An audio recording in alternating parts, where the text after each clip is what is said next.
Sir जी, हम सहयोग शाम के यहीं पे थे। कर्म हमने कर्म और उनके निमित्त और नैमित्तिक कारण पे, और फिर मोहनीय कर्म स्टार्ट करना था हमें, राइट।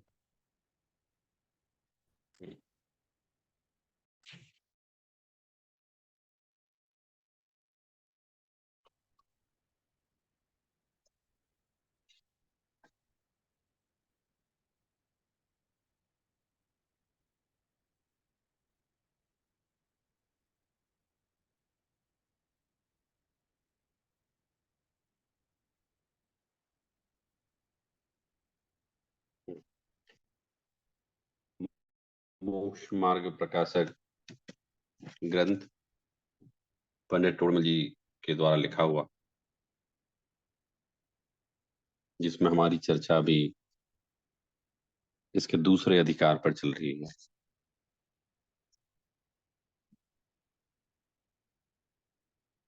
कर्मोदय जन्म अवस्था किस प्रकार से होती है, ये अभी हमारा प्रकरण है। और इसमें मोहनीय कर्म पर हमारी चर्चा प्रारंभ हुई थी। मोहनीय कर्म, जैसा कि हमें पता है, इसके शब्द में है मोहनीय, अर्थात जो मनमोहक हो, जो आकर्षक हो, वो मोहनीय। तो या तो राग रूप में भी आकर्षक हो सकता है, द्वेष रूप में भी आकर्षक हो सकता है। तो इस कर्म की विशेषता ये है कि ये जो है पावर सोर्स है, सारे कर्मों के लिए जो है ना, पावर हाउस है ये। अन्नघातीय कर्मों को भी जो पावर मिलता है वो इसी कर्म से मिलता है। प्रत्येक जीव के ये दोनों, मतलब चारित्र मोहिनी, दर्शन मोहिनी, दो भेद होते हैं मोहिनी। ये दोनों कर्म या मोहिनी एक कर्म जो है वो सबको विद्यमान रहता है। और ऐसा आगम का वचन है कि ये जीव संसार में परिभ्रमण जो कर रहा है, वो मोहनीय कर्म के कारण ही कर रहा है। दर्शन मोह का जब उदय होता है इसके, तब ये मिथ्यात्व भाव से जो पदार्थ जैसा है वैसा नहीं मानता, और जैसा नहीं है वैसा मानता है। लास्ट टाइम हम यही पढ़ रहे थे, दर्शन मोह हमारा हुआ था। तो उसमें हमने ये पढ़ा था कि ये आत्मा प्रसिद्ध ज्ञानादि गुणों का धारी है, अनादि निधन वस्तु आप है, और मूर्तिक पुद्गल द्रव्यों का पिंड, प्रसिद्ध ज्ञानादिकों से रहित ऐसे नवीन संयोग जिनका हुआ है शरीर आदि का, वे पर हैं, दे आर नॉट माइंड। अब ये जीव क्या करता है, पर पदार्थ इसके तो है नहीं, तथापि ये पर पदार्थों में इस प्रकार से अपनत्व को धारण करता है, इसे बोलते हैं अहम बुद्धि धारण करता है, स्वपर का भेद नहीं करता। इसी कारण से ये पर पदार्थों को स्वरूप मानता है, अर्थात कि ये पर पदार्थ जो हैं ये तो मेरे रूप हैं, ये मैं ही हूं, ये और कुछ नहीं है अलग से। तो ये दर्शन मोह के कारण से होता है। फिर उस पर्याय में जो ज्ञानादिक हैं वे अपने गुण हैं, और जो रागादिक हैं वे कर्म के निमित्त से हुए टेम्परेरी भाव हैं, जिनको औपाधिक भाव भी कहते हैं। शरीर आदि की अवस्था का निरंतर पलटना होता है। तो ये जीव उस पुद्गल की अवस्था को, शरीर की अवस्था को ही अपना मानता है। दर्शन मोह आप लोग समझ लीजिए, दर्शन मोह इट मीन्स अ कर्म which is an obstacle in just getting सम्यक दर्शन, जो बाधा है सम्यक प्राप्त करने में। क्योंकि हमारे दर्शन पर आवरण डाल देती है ना, हमारा जैसा श्रद्धान होना चाहिए वैसा श्रद्धान ये कर्म करने नहीं देता है। ये गाफिल एक शब्द आता है, गाफिल उर्दू का शब्द है, क्योंकि हम लोग भी यूज करते हैं इसको हिंदी में या गुजराती। गाफिल हो जाता है, गहल हो जाता है, अर्थात ये दर्शन मोह में जो है अपने आप को नहीं जानता, ये उद्गल द्रव्य आदि को अपना मानता है। स्वपर का विवेक नहीं हो सकता। इस कर्म का तीव्र उदय जब होता है तो यहाँ कहा है पंडित जी ने कि इसको स्वपर का विवेक नहीं हो सकता। लास्ट टाइम जो हमारी ये चर्चा चल रही थी तब मैंने आपको बताया था कि कई सारे लोग आपके भी संपर्क में आते होंगे, मेरे भी संपर्क में आते होंगे। हम उनको ये वाली बात बताना भी चाहते हैं कि देखो, हम तो प्रसिद्ध ज्ञानादिक के पुंज अनंत ज्ञान के धारी, हम तो ऐसे हैं। आप क्यों पर्याय में अहम बुद्धि धारण करते हैं? तथापि उन जीवों का पूर्वाग्रह इतना तीव्र होता है कि वे तत्व ज्ञान को समझने की ना तो रुचि पैदा कर पाते हैं, ना समझ पाते हैं।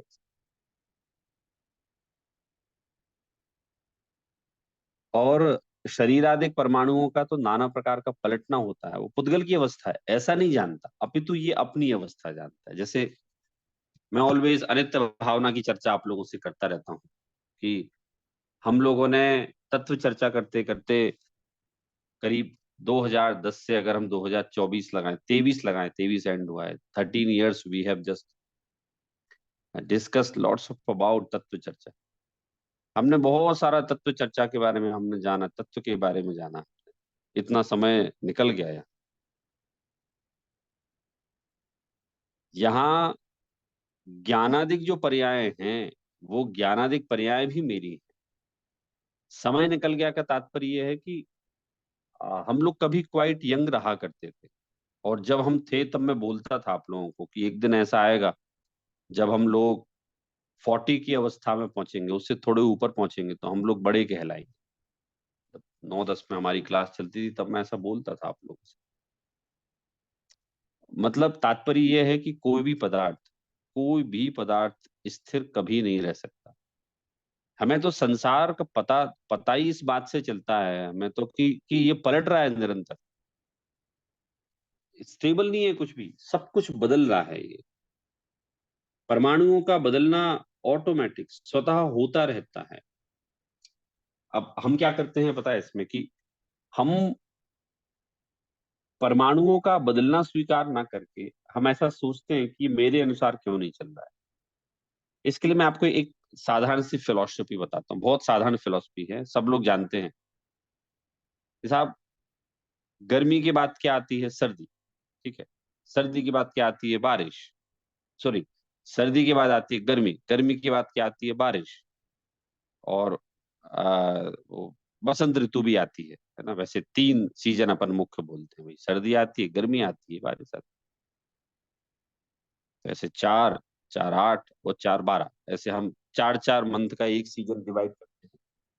अब मेरा क्वेश्चन यहाँ ये है कि एक तो यहाँ पंडित जी ने ये लिखा कि साहब, जो परिणमित होती हुई व्यवस्था है उसका पलटना अपने आप होता है, लेकिन ये उसमें अपनत्व करता है। तो अब मेरा कहना ये है कि साहब, सर्दी के बाद गर्मी आएगी ये पक्का है। मतलब अपन भारत देश की स्पेसिफिक बात करते हैं तो यहाँ तो मौसम एकदम व्यवस्थित है। गर्मी में पूरे भारत में फुल गर्मी पड़ेगी, सर्दी में फुल भारत में, पूरे भारत में फुल गर्मी सर्दी पड़ेगी। अब वो सर्दी के टाइप अलग अलग हो सकते हैं कि कहीं -1 को सर्दी माना जाता है और कहीं हमारे इंदौर में 10, 11, 12 डिग्री टेम्परेचर हो जाए तो हम लोग उसको सर्दी मानते हैं, बहुत ज्यादा। तो ये तो शाश्वत नियम है ना, ये तो कि प्रकृति का, कि सर्दी के बाद गर्मी, गर्मी के बाद सर्दी। तो ये पर्यायों का पलटना ही हमें ये बताता है कि ये जगत परिणमनशील है। मैं बताना चाहता हूँ कि सब जगत परिणमनशील है। ये हमें तथ्य स्वीकार करना पड़ेगा। अब देखिए साहब, क्या करें साहब, हम कितनी गालियां दे रहे हैं, गर्मी की बात तो सर्दी आकर रहेगी, है ना। तो आप कुछ भी कर लो, कुछ नहीं होने वाला। तो बोले क्या करें? तो बोले भैया देखो, गर्मी के बाद सर्दी आती है। बढ़िया तरीका ये है कि आप अपने आप को सर्दी के अनुकूल ढाल लो। कि साहब, सर्दी आएगी, कपड़े पहनने पड़ेंगे, ठंड लगेगी, चाय पीनी पड़ेगी, और अलाव तापना पड़ेगा। आ, कभी जब ज्यादा सर्दी पड़ रही हो तो ऑफिस भी नहीं जाना होगा। तो हम मान लें कि साहब, हमें हमें मौसम में बदलाव करने की कोई आवश्यकता नहीं। हम मौसम में बदलाव नहीं कर सकते, मौसम बदल भी नहीं सकता। तो सबसे अच्छा तरीका क्या है? We can change ourselves. हम अपने आप को बदल सकते हैं, वो हमारे हाथ में है। तो पंडित जी यहाँ यही कह रहे हैं कि साहब, प्रत्येक वस्तु का पलटना अपने आप होता है, वो उनकी पर्याय है, वो उनकी अवस्था है, लेकिन ये क्या करता है, उनको अपना मानता है कि साहब मैं ही हूँ, ये मेरी अवस्था बदली, और फिर वो ऐसा जानकर दुखी होता रहता है। तो यहाँ पंडित जी ने उस चीज को यहाँ मनाही की है। फिर कह रहे हैं कि जो मनुष्य आदि जो पर्याय है ना, ये इसमें आखिरी पैराग्राफ था हमारा। And in human etc. embodied modification, the association of family wealth, etc., is met with.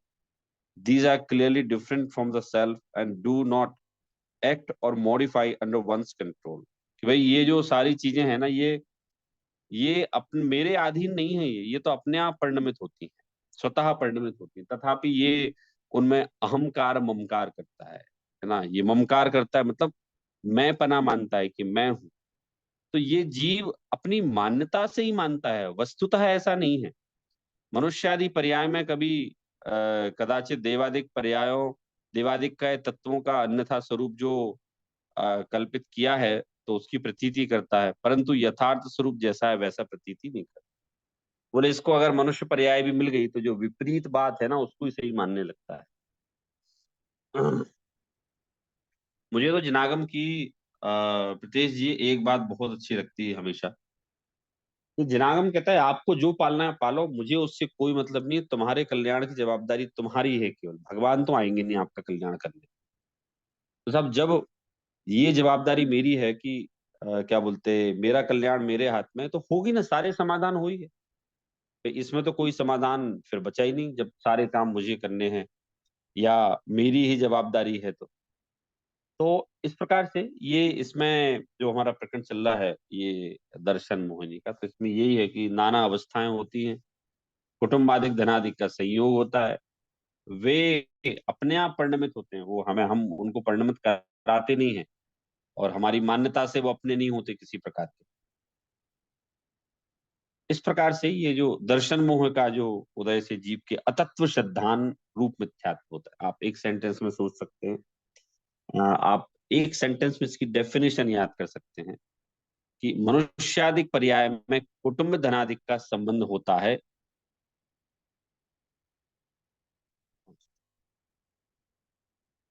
हाँ, मनुष्यादिक पर्याय में कुटुंब धनादिक का संबंध होता है, वे प्रत्यक्ष में अपने से भिन्न है, तथा वे अपने अधीन परिणमित नहीं होते, उनमें ममकार करता है। तो इंग्लिश में हमने पढ़ा था अभी कि भाई and in the human etcetera embodied modifications in the association of family wealth etc is met with, they are clearly different from the self and they do not act or modify under one's control. Even then, the feels mindness in them at these are mine. They in no way become his own. He himself considered them as his own by his own belief. Further, no acquiring human etc. embodied modification. He sometimes believes the self-image, imagined and false nature of the deity, or else or of the tattva, etc., but does not believe in their true nature as they really are. कह रहे हैं कि साहब ये जो है ना, मनुष्यादिक पर्याय में जो है बहुत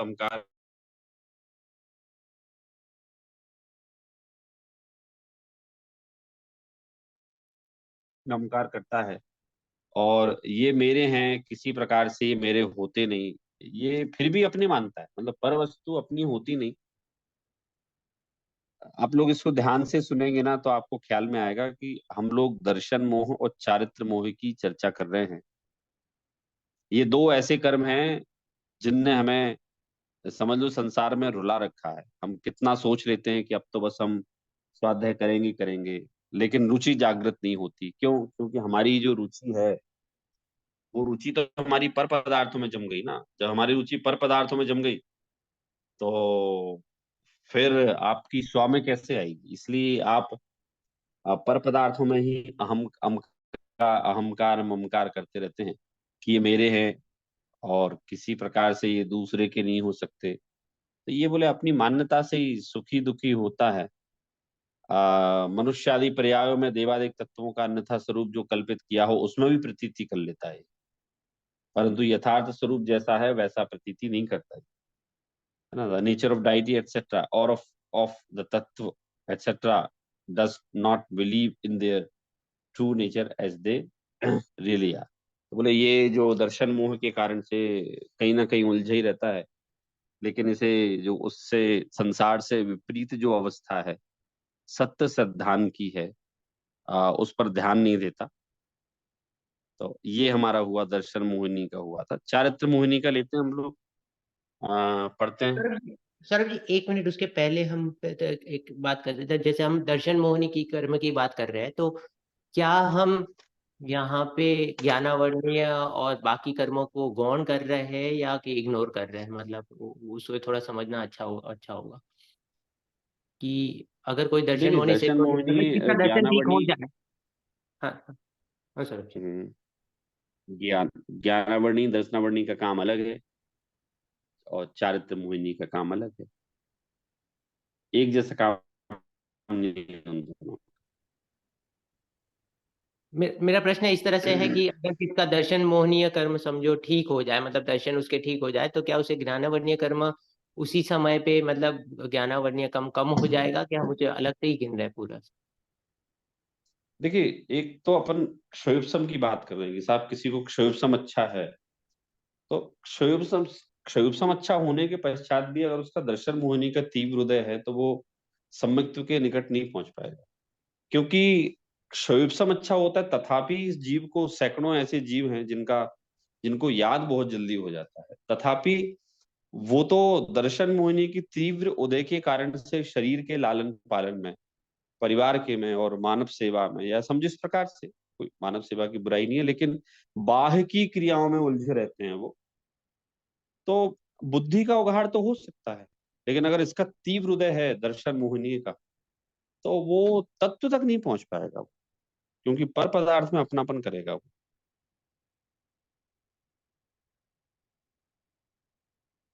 मेरे को नहीं- हाँ सौरभ जी। सौरभ जी, और दूसरी बात यह है कि समझो किसका ज्ञानावर्णीय कर्म का सक्षम अच्छा है, वो तो वो अगर सही दिशा में मतलब आ जाए, तो उसको तो दूसरों से इजियर हो जाएगा, ऐसा मानना ठीक होगा क्या? देखिए ऐसा है कि हमें जनागम समझने के लिए कोई बहुत सुपरसोनिक माइंड नहीं चाहिए हमें। हम्म। हमें रॉकेट थोड़ी लॉन्च करना है दिमाग से। हमारा क्षयुत्सम इतना हो कि मतलब सामान्य क्षयुत्सम की आवश्यकता है हमें, बहुत विशेष नहीं। वो तो पढ़ते पढ़ते आपका विशेष हो जाता है। हम जिन महान आचार्यों की गाथा हम श्रवण करते हैं हम लोग, कि साहब उनको इतनी जल्दी याद होता था ऐसा, तो वो महान जो आचार्य थे वो तो सामान्य हम लोगों जैसे ही तो थे। तो आ, आत्मज्ञान करने के लिए, आत्मानुभूति करने के लिए जिस जिस क्षयोपशम की हमें आवश्यकता है वो तो हमारे पास है, उससे ज्यादा नहीं चाहिए हमें। और रही बात की ज्ञानावर्णी दर्शनावर्णी और मोहिनी इसका, हाँ तो अगर कोई का ज्ञानावर्णी दर्शनावर्णी जो बहुत तीव्र हृदय है, तो मोहिनी का भी वैसा ही रहेगा, क्योंकि वो तो ढके रहेंगे ना वो तो। सर जी, मैं ऐसे समझ रहा हूँ कि आप ऐसा कह रहे हैं कि दर्शन मोहनीय मतलब कम हो जाए, ऑटोमेटिकली आपका मतलब दर्शन आपका सुधरते जाएगा, आप सीखते जाओगे, और सीखते सीखते आपका ज्ञानावर्णीय कर्म मतलब उसका संयोजन कम मतलब बढ़ते जाएगा, ज्ञान का संयोजन बढ़ते जाएगा, और आपका ज्ञानावर्णीय कर्म कम होते जाएगा। वो एक सीक्वेंस बेटर मतलब समझ में आना चाहिए सबके, मतलब। ना बराबर है, इतना ज्ञान तो, सामान्य ज्ञान तो सबके पास है ही है कि वो तत्व ज्ञान समझ ले, इतना हमारा मतीव शुद्ध ज्ञान में सबकी पावर होती है। राइट।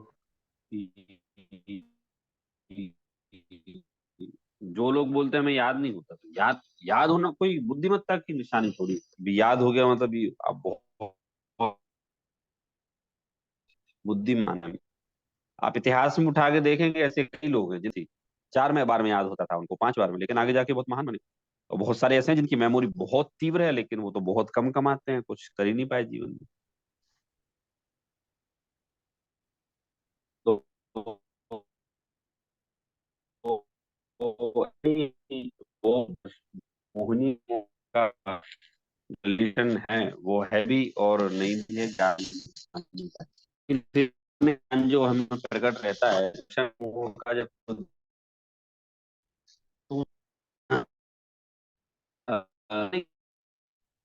सर जी आपकी आवाज है, कट क्या रही है। बोलते हैं, सामान्य ज्ञान को दर्शन मोह का बंद है कुछ।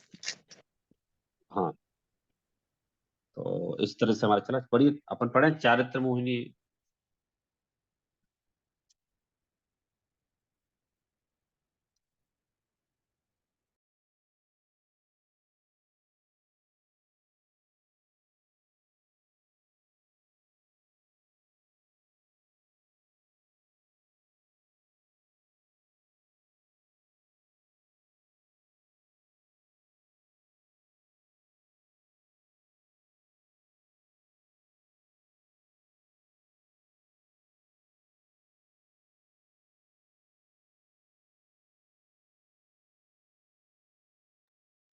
Saurabh ji is got disconnected, let's wait.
हाँ, ये इंटरप्ट हो गया था थोड़ा भी। हाँ सौरभ जी मैं आपको फोन ही कर रहा था, बट ठीक है। हाँ, तो इसमें जो दर्शन मोहिनी रूप जीव की अवस्था बताई, तो वो यूं समझिए कि ये तो तीव्र हृदय होता है। और वैसे जो जीव नहीं मानता, अपन भी तो समझाते हैं ना कई लोगों को, तो उनकी बुद्धि बहुत अच्छी है। मैं तो ऐसे कई लोगों से मिलते ही रहता हूँ कि they are super intelligent in लौकिक field, means some some persons to whom I know they are on good post in government of India. Some people are to whom I know they are just having a. When I explain this Janagam, so they are not to understand. They always the same statement which I receive from them is that we know everything and we are intelligent and there is no need to understand. We know that you just talk a little about अहम बुद्धि, पर पर्याय, स्वपर्याय, आत्मा। तो फिर ऐसा ही मुझे मानना पड़ता है कि भाई उनका कर्म का उदय इतना तीव्र है। देखिए, हम लोग भी अभी जो डिस्कस कर रहे हैं, तो हम ऐसा माने कि हमारा तीव्र कर्म का उदय नहीं। तो यहाँ एक क्वेश्चन ये हो सकता है कि जिसका दर्शन मोह का उदय तीव्र ना हो, तो ऐसा मान लें हम कि उससे सम्यक तो हो जाता है। हाँ हाँ, मान सकते हैं। अभी अगर आप इस हमारा जीवन इसी भाव संबंधी मानेंगे तो हमें शंकाएं होती है कि हमारा तो अभी तक काम ही नहीं हुआ। चूंकि हमारा हमारा जीवन, हमारा भाव तो आगे के भी भाव है ना। तो अभी तो हमें बहुत समय बाद, असंख्यात वर्षों बाद हमें ये मनुष्य भाव मिलके ये जनागम मिलना प्रारंभ हुआ है।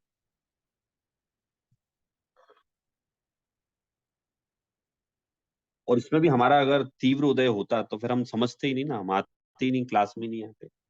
कभी आ भी जाते तो ऐसा लगता कि यार हम कहाँ आ गए, क्या बात बता रहे हैं, पर पदार्थ तुम्हारे नहीं है, धन कुटुंब आदि तुम्हारे नहीं है। तो हमारा भी ऐसे देखें दर्शन मोह मंद है अभी, और हमारा ज्ञान जो है, ज्ञानावरण दर्शनावरण, वो एवरेज ही है, जितना चाहिए उतना है। हम लोगों का दिमाग भी कोई ऐसा बहुत ऐसा नहीं है कि हम शताब्धानी हो गए हों, हमें 100 प्रश्न सुन के हमें सब याद हो ही जाए। तो ये दर्शन मोह की हमने चर्चा की है कि किस तरह से इसका जो श्रद्धान है वो विपरीत होता है। अब चारित्र मोह की जो बात आ रही है, इसमें 4 कषायों की चर्चा करने वाले हैं पंडित जी। सर जी, मतलब आपने ऐसे कहा कि किसका समझो दर्शन मोहनीय कर्म का उदय हो तो वो धर्म की तरफ आएगा ही नहीं, और मतलब उसके मतलब श्रद्धान ही नहीं होगा। तो ऐसे लोग जो होंगे उनका तो फिर खुद पे ही मतलब ऐसा कोई पुरुषार्थ जैसा रहा ही नहीं, राइट? कि मतलब पुरुषार्थ जैसा, मतलब ठीक है, पुरुषार्थ तो अगर कर भी ले तो ओवरकम कर सकता है, लेकिन दूसरों के तो इससे समझो, जैसे हम कहते हैं ना धर्मवाचल या स्थितिकरण या ऐसे कह रहे, तो वो भी हम करने की ट्राई करें तो भी नहीं हो सकता है, ऐसा मानना ठीक रहेगा कि नहीं? हाँ, देखिए यहाँ एक डेफिनेशन मैंने आप लोगों को बताई थी, धार्यति इति धर्मः, जो धारण किया जा सके वो धर्म। तो अगर हम धर्म की परिभाषा केवल ऐसी बनाएं कि भाई जो जिन मंदिर जाए पूजन करे, वो धर्म, धर्मात्मा धर्म, तो करें ऐसा नहीं है। धार्यति इति धर्म, जो धारण कर सकता है, धारण किया जाता है, उसे धर्म कहते हैं। तो ऐसे ही जो अपन हम लोग दर्शन मोह चारित्र मोह की हम जो चर्चा कर रहे हैं ना, तो ये तो धारण करने वाली बात है कि भाई अगर कोई नहीं समझ रहा है ना, तो नहीं समझ रहा है तो अपन कह सकते हैं कि वो तो मंदिर जाता है सौरभ जी, फिर उसका कैसा दर्शन मोह है। तो यहाँ कह रहे हैं वो मंदिर हो सकता है रोज मंदिर जाए वो, तथापि ये जो तत्व ज्ञान है ना, कौन सा वाला, कि पर्यायों में अहम बुद्धि मुझे इसलिए नहीं करना क्योंकि पर पदार्थ मेरे नहीं है, और मैं तो अमूर्त प्रसिद्ध ज्ञानादि गुणों का अनादि निधन वस्तु मैं हूं। तो वो हो सकता है रोज मंदिर जाए, प्रतिदिन मंदिर जाए, वो पूजन करे। तथापि ये जो बात हम कर रहे हैं, जो दर्शन मोहिनी का सब्जेक्ट है, वो इतनी गहराई से विचार ही नहीं करता वो, साहब मैं अलग हूँ पर पदार्थ अलग है। समझ में आया कुंजन जी? हाँ सर जी, हाँ बराबर है, मतलब छह द्रव्य सात तत्वों का ज्ञान और मतलब उसका श्रद्धान, और वो करके मतलब खुद स्वयं को आत्मा माने, तब तब हम दर्शन मोनियों को मतलब मनता करके अपने तत्व ज्ञान में लगेगा, ऐसा मानना चाहिए। हाँ हाँ बराबर है, मतलब वो मंदिर जाता है, वो ऐसा नहीं, अगर दर्शन मोहिनी का तीव्र उदय उदय होने पर ही मंदिर जाएगा वो दान भी देगा, तत्व चर्चा करेगा, लेकिन वो पर या पर्याय में अहम बुद्धि नहीं छोड़ पाएगा। ये भी हो सकता है, पता sometime we may just get confuse in that if we see a person who is devoid of all these kind of activities which is not considered as a, ये सारी को बाहर की क्रियाएं सही करने के पश्चात भी उसके अंतरंग में पर्याय में अनुभूति है। जनागम बोलता है कि भविष्य में बहिरंग की जो इथिक्स है वो तो सारा इसने पालन कर लिया, लेकिन अंतरंग में जो अहम बुद्धि है पर्यायों में, पर्याय में, पर पदार्थों में, वो उनको कौन छोड़ेगा। और जब तक तो हम यही मानेंगे कि आपको सम्यक कैसे होगा। तो दर्शन मोहिनी का जो काम है वो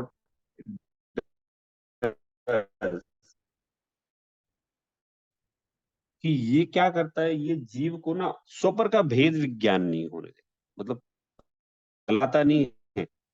चारित्र मोहिनी जीव में तो आपको पागल होता क्योंकि इसकी मान्यता ऐसी है ना, भले ही वो रोज मंदिर जा रहा है, सब कुछ कर रहा है, तथापि उसकी मान्यता ऐसी है कि मैं मारता हूँ अन्न को, तो मुझको भी अन्न मार सकते हैं, बचा सकते हैं, और पर्याय ये मेरी है, पर पदार्थ मेरे हैं। वो ऐसा विचार कर सकता है, और ऐसे देखें तो करते ही है। आप लोग अगर ध्यान से देखेंगे तो पूरा संसार काय के पीछे भाग रहा है।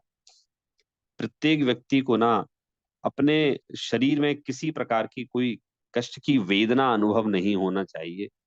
सदैव सभी लोगों का यही प्रयास होता है। अब साहब क्यों नहीं होना चाहिए? आप कुछ भी कर लो, शरीर तो अपने हिसाब से चलेगा, वो उसमें आपकी सोच की आवश्यकता ही नहीं है। हमें कोई शरीर की अवस्था नहीं बदलनी है, बदल भी नहीं सकते ना, वो तो बूढ़ा होगा। हम लोग रेगुलर, हम लोग आप यूं समझें कि बूढ़े ही हुए हैं, हम लोग मरण की तरफ जा रहे हैं धीरे धीरे, तो उसे तो हम कैसे बदलें? बदलाव करने का अगर हमारे सामने कोई प्रश्न है, तो बदलाव तो हमारी मान्यता में हम कर सकते हैं ना। तो उसी बदलाव के लिए यहाँ दर्शन मोहिनी में जो शब्द है ना, पर्याय में अहम बुद्धि, दर्शन मोहिनी का मेन कंटेंट। ये पर्याय में इतनी भयंकर अहम बुद्धि कर लेता है, इतनी भयंकर, कि इसकी कभी कल्पना में भी नहीं आता कि ये पर्याय मेरी नहीं और एक दिन मुझे छोड़ के जाना है। इतनी भयंकर अहम बुद्धि कर लेता है। और आपको तो पता ही है ना, संसार तो क्षणिक है। देखिए, भले ही हम लोग अभी सब यंग हैं, लेकिन हम ये थोड़ी कह सकते कि हम में से आज से 30 साल बाद सब लोग रहेंगे रहेंगे। भाई जिसकी आयु पूरी हो जाएगी पहले वो जा सकता है।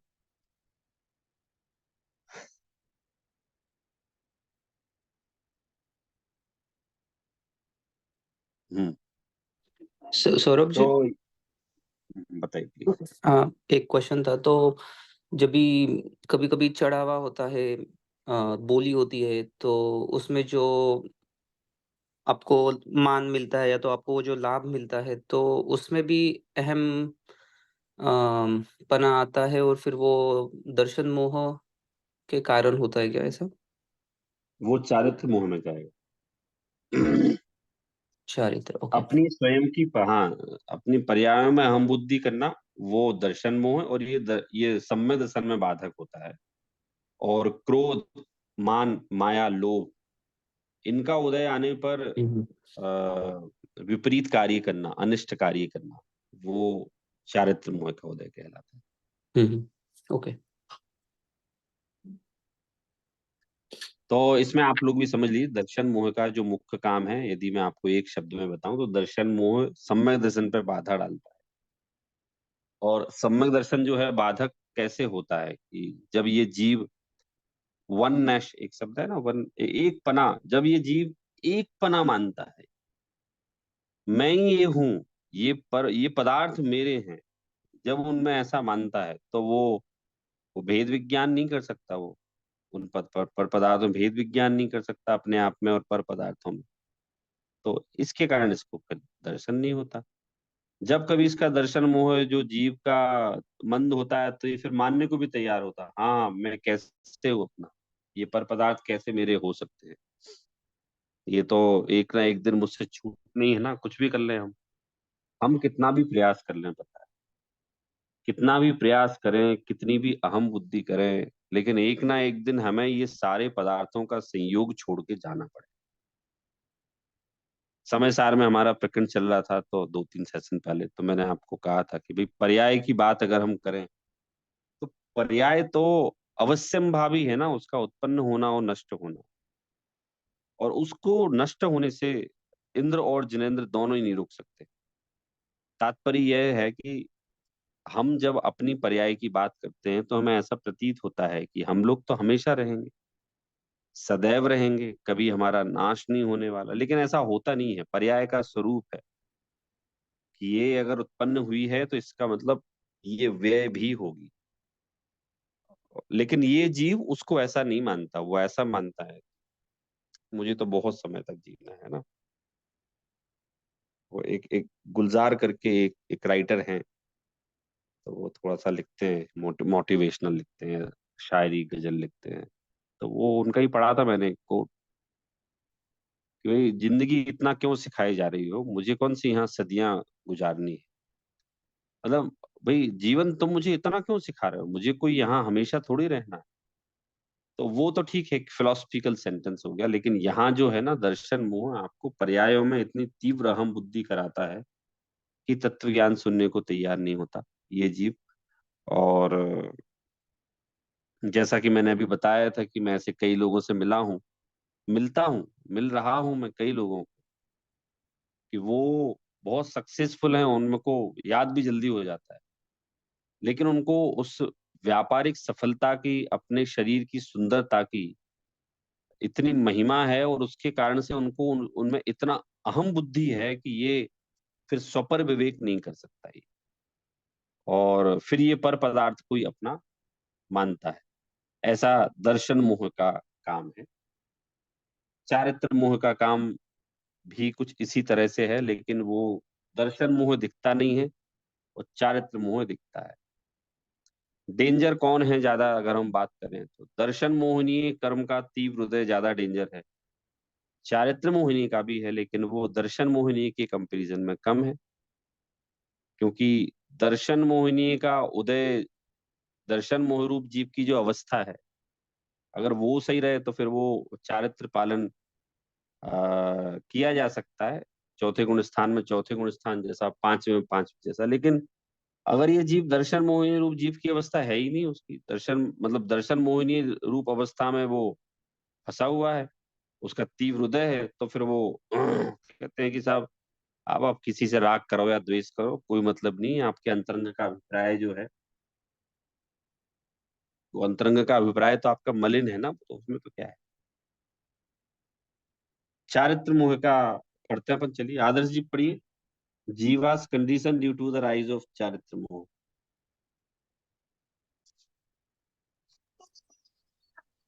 When Jeev indulges in passions due to the rise of Charitra Moha, conduct deluding karma, then even knowingly and seeingly. Next page, please.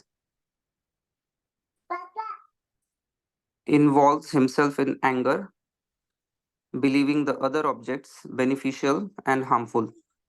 Due to the rise of anger passion, believing other objects to be harmful, the Jeev wishes ill of them. When some temple, etc., inanimate objects appear to be disagreeable, then he wants to damage them by way of breaking and destroying. And when the foes, etc., animate objects appear to be bad, then he wishes evil of them by inflicting pain through killing, chaining, or beating.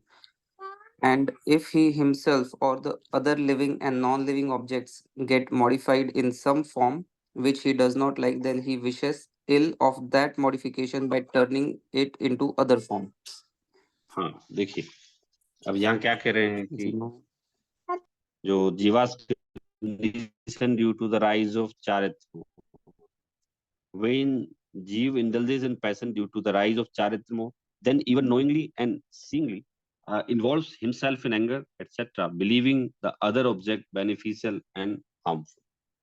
जब इस जीव की जो चारित्र मोहजन अवस्था होती है ना, तो इस जीव को ना कषाय भाव बहुत ज्यादा होता है, क्रोध मान माया लोग कुछ भी हो सकता है। तब ये देखते जानते हुए भी पर पदार्थों में इष्ट अनिष्टपना मानकर क्रोधाधिक करता है। ये जानता है ये कि साहब ये बात ऐसी नहीं है, तथापि चारित्र मोहिनी जीव का, चारित्र मोहिनी कर्म का उदय इतना तीव्र है कि वो उसको कषाय भाव होते हैं जानते देखते, और उनमें स्तनिष्ठपना मानता है वो, कि ये पदार्थ जो है मुझे भला बुरा कर सकते हैं। फिर कह रहे हैं कि due to the anger face,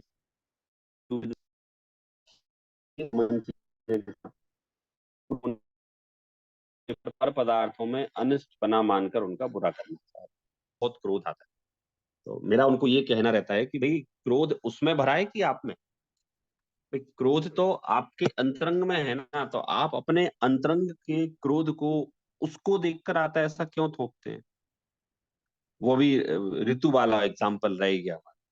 जैसा वर्षा ऋतु आई, वो ठंड की ऋतु जो आई है ना, तो आप ठंड नहीं आएगी ऐसा विचार मत करो, ठंड आएगी, आप अपने आप को उसके अकॉर्डिंग बदल लो कि साहब मैं ठंड जब आएगी तो मैं उसके लिए गर्म कपड़े ले आता हूँ, अलाव के लिए लकड़ियां ले आता हूँ या गैस ले लेता हूँ, whatever you are using.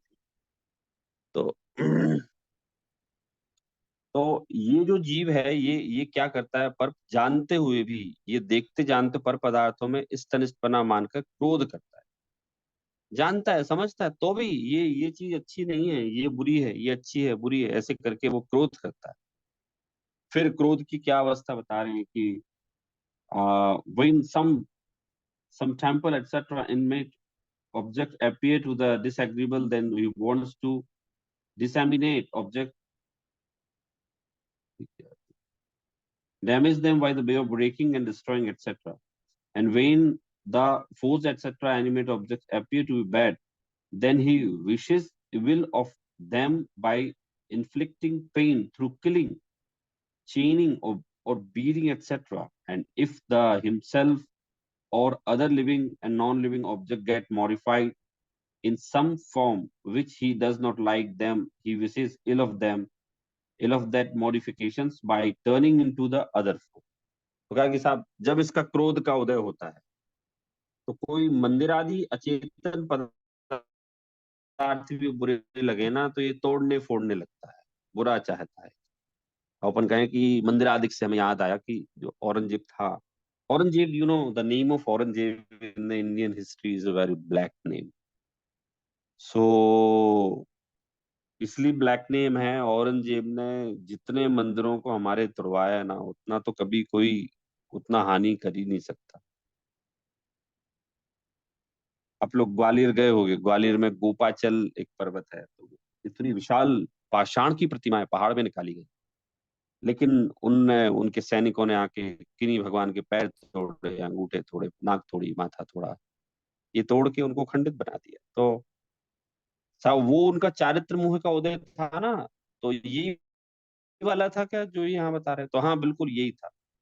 जब इसके चारित्र मोह का उदय होता है तो ये पदार्थ को अनिष्ट, इष्ट अनिष्ट, क्रोध के उदय से अनिष्ट मानता है, और कोई मंदिर आदि अचेतन पदार्थ बुरे लगे तो तोड़ने फोड़ने इत्यादि रूप से उनका बुरा चाहे।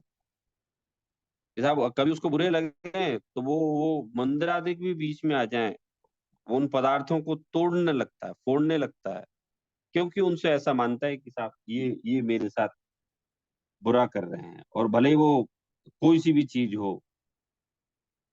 And when the force etc. animate object appear to be bad, then he wishes evil of them by inflicting pain through killing, changing or beating.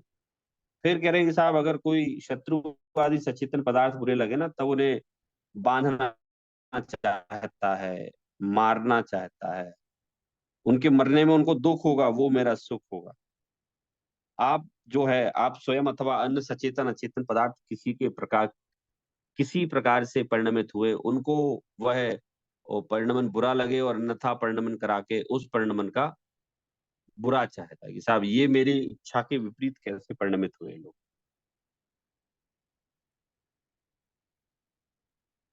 मेरी इच्छा के विपरीत अगर कोई परिणमित होगा तो साहब वो उसका बुरा चाहेंगे। क्रोध, मैं अगर आप लोगों से क्वेश्चन पूछूं कि आप लोग क्रोध करते हैं क्या, तो मुझे नहीं लगता कि ये क्वेश्चन मुझे पूछना भी चाहिए। लेकिन यहाँ जो पंडित जी कह रहे हैं कि जब मंदिर आदि अचेतन पदार्थ इसको इस चारित्र मोह में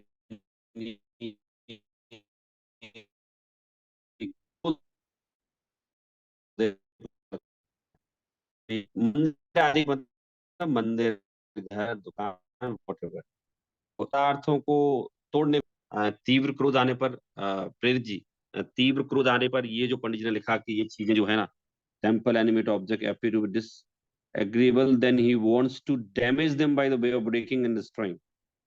तो ये सही है प्रेरित जी, ऐसा होता है कि क्रोध की अवस्था आने पर, कि पंडित जी ने एक्सट्रीम कंडीशन लिखी है? हाँ सौरभ जी, ऐसा होता है। आई मीन हम इतिहास में तो हम देख ही चुके हैं, और आजकल भी हम देखते हैं कि जो लोग अन्य धर्मों से नफरत करते हैं तो वो लोग मंदिर वंदिर तोड़ देते हैं। यहाँ तक कि जैनों के मंदिर को भी टेक ओवर या तोड़ना, ये सब भी हो रहा है। बराबर है।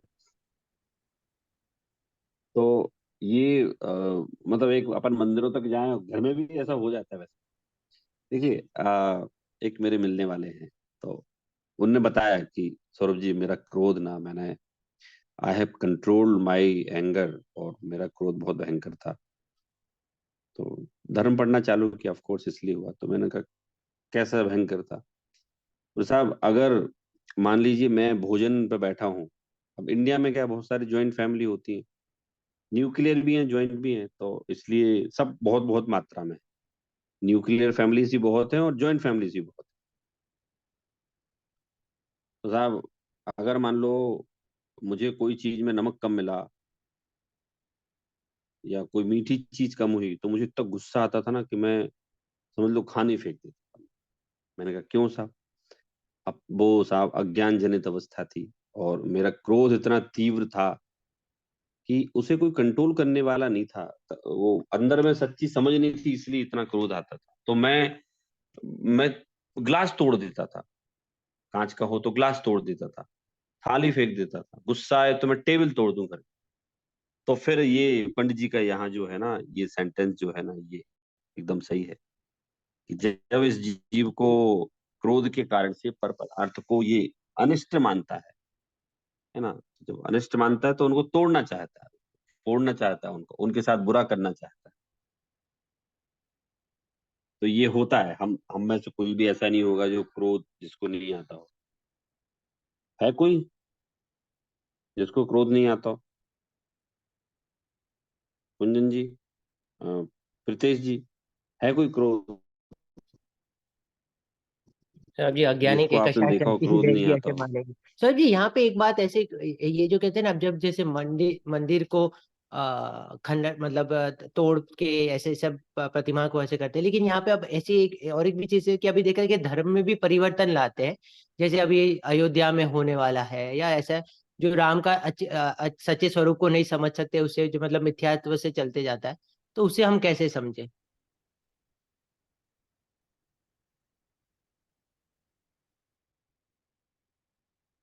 देखिए, एक बहुत बड़ी इवेंट होने वाली है कल, क्योंकि आप लोगों को पता होगा ये इतनी बड़ी इवेंट क्यों है। 500 जो है ना, इसका संघर्ष जो है ना, 500 साल से चल रहा है। 5 में बहुत बड़ा है, और ये सुधेगा। अभी आपको देखेंगे अवेलेबल है, देखेगा, पता चल इस नगरी के लिए लाखों लोग हैं, पता है, लाखों हंसते हंसते मर गए। एक तो राजा ऐसा आता है जिसके पास 1000 सैनिक मात्र थे, दूसरा जो वो बहुत शक्तिशाली था, तो इस राजा ने कहा देखो सैनिकों, हमारा मक्का मरना पक्का है, तथापि सवाल यहाँ हमारे भगवान राम का है, तो उनकी रक्षा के लिए हम अपने प्राण भी प्रसन्नता पूर्वक न्यौछावर कर देंगे। तो ये 500 साल की इवेंट थी, मतलब people are not ready to believe that this event is going to happen tomorrow। अब हमारे सामने प्रश्न है कि साहब इनने तो ये बदल दिया, ऐसा कर दिया। तो देखिए, एक तो श्रद्धा के साथ खिलवाड़ नहीं कर सकते हम किसी की भी, और हमें सही बात हम उनको बताएंगे जो समझेंगे। तो वो लोग जो राजावस्था है वो राजावस्था मानते हैं उनकी, वो नहीं समझते, तो आप कह सकते उनका दर्शन मोहिनी का उदय ऐसा है कि साहब वो नहीं समझते, तत्व ज्ञान नहीं समझ सकते वाली चीज, उनका उदय ऐसा है, कह सकते हैं हम इस चीज को।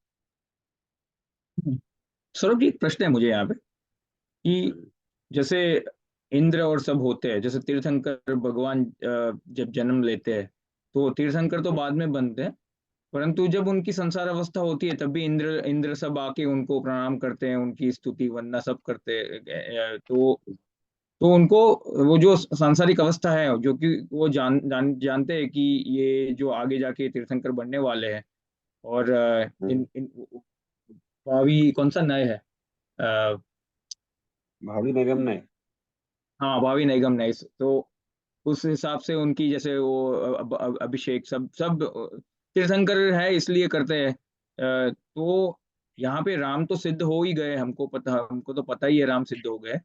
तो उनका जो संसारिक अवस्था है वो हमारे हमारे लिए हमें कैसा भाव होना चाहिए उनको, जो राज्य अवस्था की जो उनकी पर्याय है या जो मूर्ति हो, क्या हम उनको नमन कर सकते हैं? अगर आज जैसे राम आज हमारे सामने आ जाए और हमको पता होगी यही जन्म में सिद्ध होने वाले, तो हम क्या कैसे उनसे उनसे कैसा व्यवहार रखेंगे?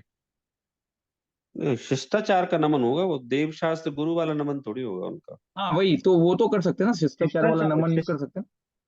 नहीं, लेकिन यहाँ एक अलग कंडीशन है ना पंडित जी, ये अलग कंडीशन है ये तो। भाई शिष्टाचार वाला नमन तो भाई वो देखो, ये लोग जो मानते हैं उनको एज अ भगवान के फॉर्मेट में एक्सेप्ट करते हैं, भगवान हाँ है हाँ वो। हाँ हाँ। और हम लोग बोल रहे हैं कि साहब वो सामने आते तो बिल्कुल हम तो उनको करते ना, जय जयन करते, हम तो उनको शिष्टाचार में करते। लेकिन अगर अब हम ऐसा माने कि ठीक है अब वो हम वहां जाके और उनको नमस्कार करके आए और माने कि ये शिष्टाचार है, तो वो तो उनकी पर्याय है ही नहीं ना, थी नहीं उनकी, तो वो पर्याय ही नहीं है उनकी, तो वो तो बन चुके, हो चुके वो तो अब हम भी जब उनको स्मरण करेंगे तो हम तो उनको सिद्ध रूप में स्मरण करेंगे ना, हम उनकी गृहस्थ अवस्था को क्यों। ओ वैसे भी गृहस्थ अवस्था किसी की भी हो वो पूजनीय होती नहीं है, भले ही भरत चक्रवर्ती सम्यक दृष्टि क्यों ना हो। वो गृहस्थ अवस्था तो शिष्टाचार में जय जयंत करने लायक ही रहती है बस। तो इसलिए हाँ टोडरमल जी का हमने जो अपना नहीं, मगर पहला सौरभ जी, अधिकार ऐसे पढ़ा। हाँ, तीर्थंकरों का जो है, तीर्थंकरों को तो हम जो जन्माभिषेक की पूरी क्रिया ही है ना, वो गृहस्थ अवस्था में ही है। तीर्थंकर अभी बाल तीर्थंकर है, और जो अभिषेक पाठ जो आते हैं पूरे, उसमें पूरा हम यही वर्णन करते हैं कि जैसे हम इंद्र बन के, जैसे इंद्र ने जो क्रिया की थी वैसे ही हम कर रहे हैं। नहीं देखिए वो एक तीर्थंकर का जो केस रहता है ना, तो तीर्थंकर में तो देखो पंच कल्याणक वाली बात होती है, ठीक है। तो वो एक यूं समझो कल्याणक का पार्ट है।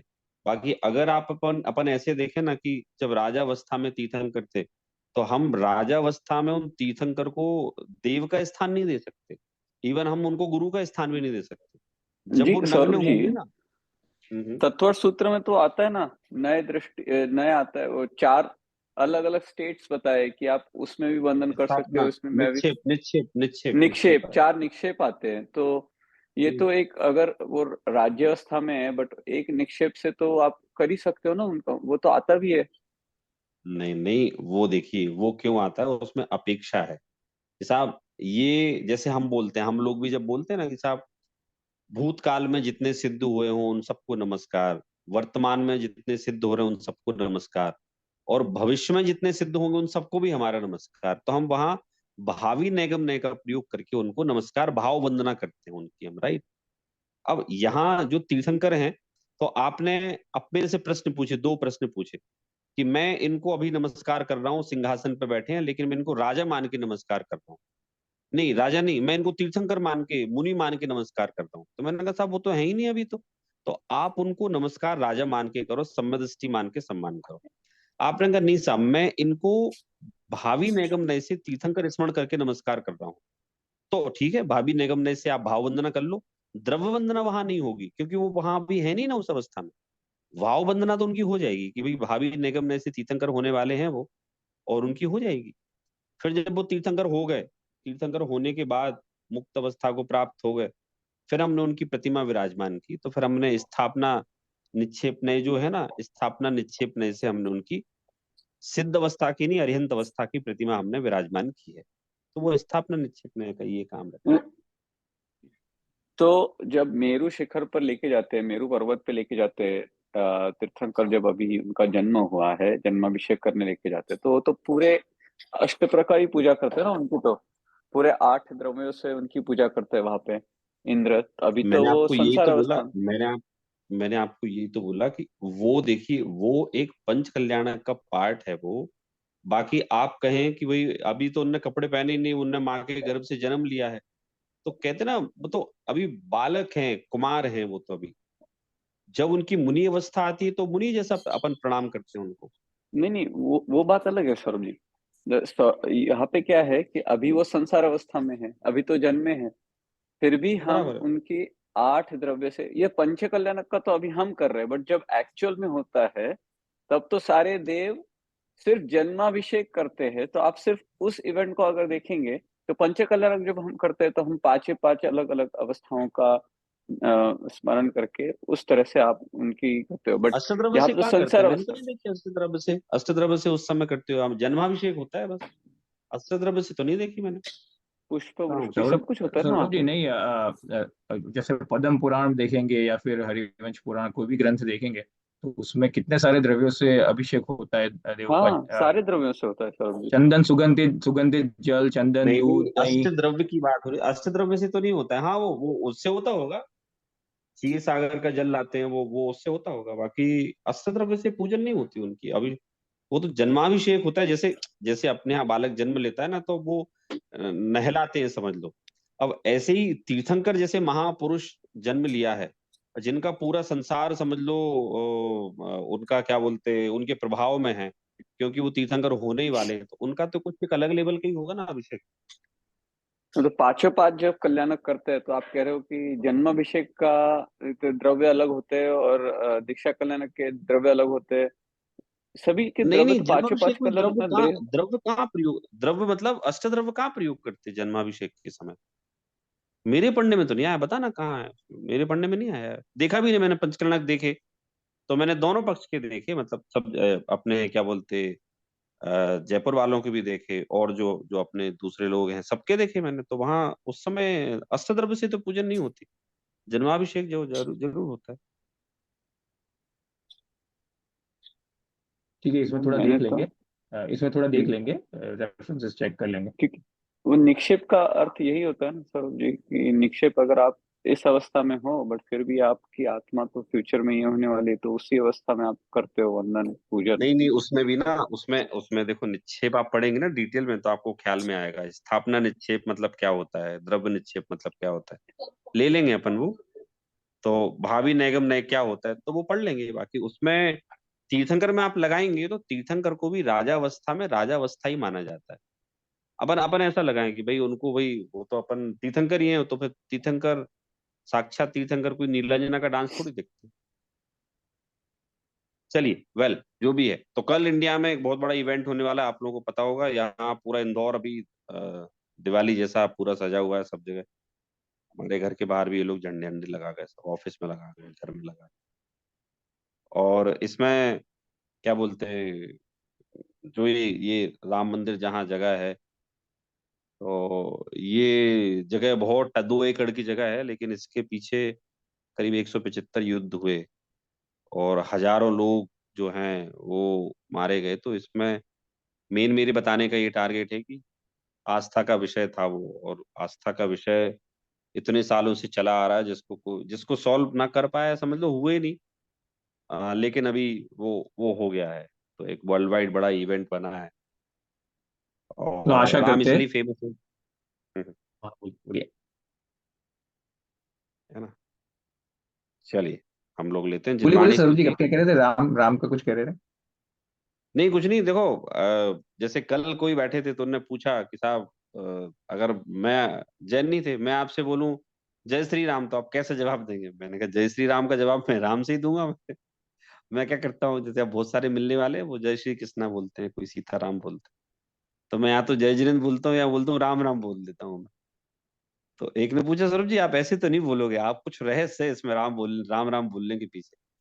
मैंने कहा भाई देखो, हमारे यहाँ राम मोक्ष चले गए हैं, तो आप जब बोलते हो कि जय श्री राम, तो हम कहते हैं भाई हमारे भगवान राम के नाम तो ले रहे हैं। आप उनकी राजावस्था को मानते हो, हमने उनकी मुक्त अवस्था को स्वीकार किया है, वो ही सही है।